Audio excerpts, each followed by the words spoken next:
প্রাকৃতিকভাবেই বাংলাদেশ একটি নদীমাতৃক দেশ।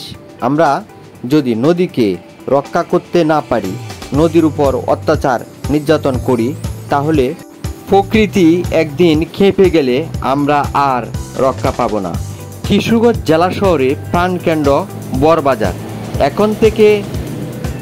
এখান থেকেই শহরের সকল প্রকার খাবার চাহিদা পূরণ করা হয়। পাশে নরসন্দা নদী। এই নদীতে ময়লা ফেলতে ফেলতে নদী ভরাট করে ফেলেছে, কেউ কিছু বলার নেই। অন্যদিকে কচুরিপানার জন্য পানি দেখা যাচ্ছে না। আসলে এই নদী রক্ষার দায়িত্ব কার হাতে? যেখানে ময়লা ফেলানো হচ্ছে সেখানে একটি নদীকে পরিষ্কার রাখার জন্যে সাইনবোর্ড ছিল, সেটাও আজ আর নেই।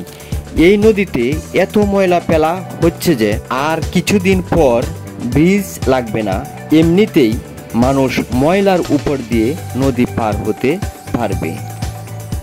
বাংলাদেশের আবহাওয়া বর্তমানে যে অবস্থায় আছে সব সময় এমনি থাকবে এর কোনো গ্যারান্টি নাই। যে কোনো সময় আমাদের উপর বিপদ আসতে পারে। আপনারা ভালো করে লক্ষ্য করুন, অল্প একটু জায়গা বাকি আছে যে পানি যাওয়ার মতো।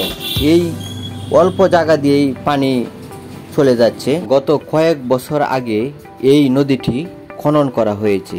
এভাবে ময়লা ফেললে নদী খনন করার কি দরকার?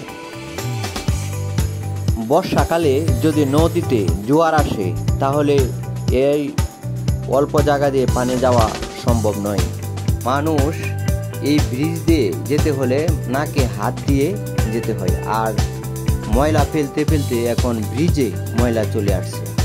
জনগণের দাবি কিশোরগঞ্জের সুশীল সমাজ, পরিবেশবিদ এবং সাংবাদিকরা এগিয়ে আসলে এই নদী রক্ষা পেতে পারে। জিয়াউল হক বাতেন, কিশোরগঞ্জ পরিচিতি, বড়বাজার।